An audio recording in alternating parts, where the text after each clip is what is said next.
بسم اللہ الرحمن الرحیم۔ عزیزان گرامی، جناب عباس کو جناب سیدہ نے اپنا بیٹا کہا ہے۔ آج کیونکہ جناب عباس کا تذکرہ ہے، شیخ عبد الرحیم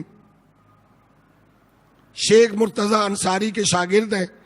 ان کے بارے میں ایک واقعہ ملتا ہے کہ یہ کربلا میں مولا عباس کی زیارت کے لیے آئے۔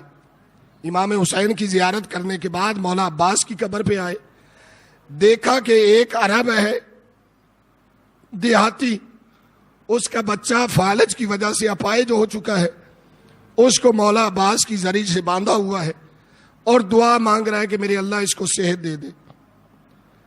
شیخ عبد الرحیم فرماتے ہیں کہ جیسے ہی میں نے دیکھا، تھوڑی دیر گزری تھی کہ اس بچے کو مولا عباس کی زری سے پورے اعضاء اس کے صحیح سلامت ہو گئے اور وہ بچہ اٹھ کے چلنا شروع ہو گیا۔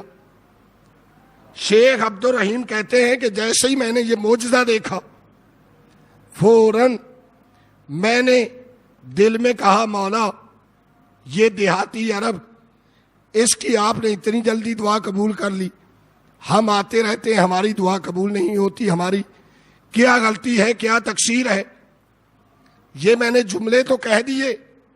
اس کے بعد یہ فرماتے ہیں کہ میں اندر اندر ڈر گیا کہ کہیں میں نے مولا عباس کی توہین تو نہیں کی، اور مولا کے سامنے ہاتھ جوڑے کہ مولا اگر توہین ہوئی ہو تو معذرت چاہتا ہوں، معافی چاہتا ہوں، توبہ کا طلبگار ہوں۔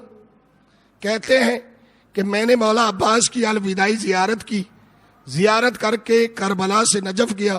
جیسے ہی نجف اشرف پہنچا تو میرے استاد شیخ مرتضی انصاری 2 تھیلیاں لائے، دونوں تھیلیاں میرے حوالے کی اور کہا کہ یہ لو، مولا عباس نے تمہاری دونوں دعائیں قبول کر لی ہیں، یہ ایک تھیلی سے مکان اپنا خریدو اور ایک تھیلی خرچ کر کے جاؤ حج کرو۔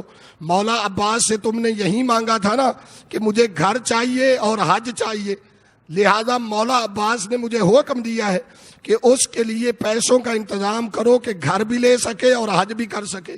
اللہم صل علی محمد و آل محمد۔